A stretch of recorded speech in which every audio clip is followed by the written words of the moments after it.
And then she was like, you just fucked me. And then when he said, actually, You initiated that, though. You wanted that. Not me, really, but. When I tell you, I was rolling in my grave when he said that. Because the thing is, like, you had explained this to me really well, that you were like, the thing is, she is trying to throw in his face like he's like this dog that thinks she's clingy, but he will fuck her. But that's not the case. She is the one initiating these like sexual advances. So he's like, you're not going to throw it in my face that I'm over here looking like I'm just trying to fuck you. Mm-hmm. And I think that's how she's trying to make it look. And then Jeremy shows Laura a DM from Sarah Ann, who was the other girl he was talking to in the pods. And she basically says that she's still available if he's interested in the If DM. things don't work out. If things don't work out. Hit me up. Hit her up. He immediately shows the message to Laura and does not respond to the DM. But he hearted it. But he double tapped it. And so Laura is like, this is a red flag to me. Mm-hmm. You know, every season they do like a barbecue or something. Like everyone's going to meet everyone. And that is the first time they're seeing each other after like, 4 days of not even speaking. And Sarah Ann shows up. She's brave. So brave. But I think that she kind of had brave. to. I'm sure it's more of a contractual thing. Maybe. Like, she kind of like, you have to partake in like the thingies. But she ends up showing up and pandemonium ensues after that. Mm-hmm. It's quite quite awkward. Best episode. It was so good. It was so juice. good. It was filled with juice. Because like she completely gathered her. And Sarah Ann was so unprepared for it. She was like, she was unprepared. Okay. She was literally like she had no like rebuttal. Shook. She was so shook. She was so gagged. She was like, and then right after that conversation happens, it goes to like Sarah Ann talking with Jeremy, and she's like, I'm not gonna be belittled by these women. And then he goes, do you want to ride jet skis?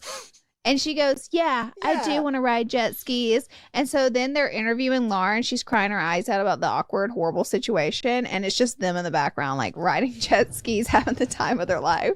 It literally was like the most menacing production ever. Like it was literally producers literally editing in them riding jet skis all happy and like go lucky. And then it's like Laura crying in between these takes. And it's so ridiculous and crazy, and it's like, wow, this camp. is it was camp. It was camp editing. Like poor Laura is literally bawling her eyes out, and they're over here like, I do feel like Kenneth just absolutely fucked the experience for Brittany.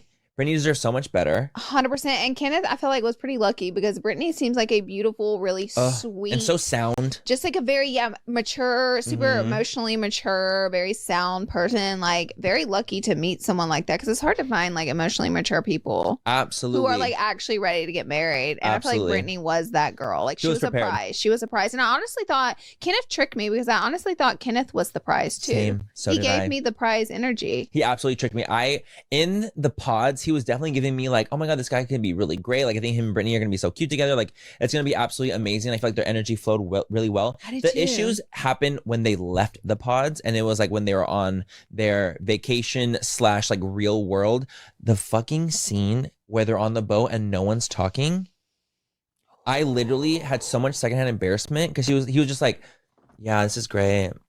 I'm just like such a loud ass bitch that I always think about me in that situation, and I'd be like, is there a problem? 100%. Like I'm just such a verbal like, what bitch. The fuck is going on? Like why can you not speak right now? Is there a problem? You can let me know. Like I feel like maybe that's why I'd be good for TV, because like she would just take it and kind of like sit there and let it happen. So they do end up getting to the altar, and AD says yes, which is crazy to me because she should have known better. AD, why are you saying yes to this man?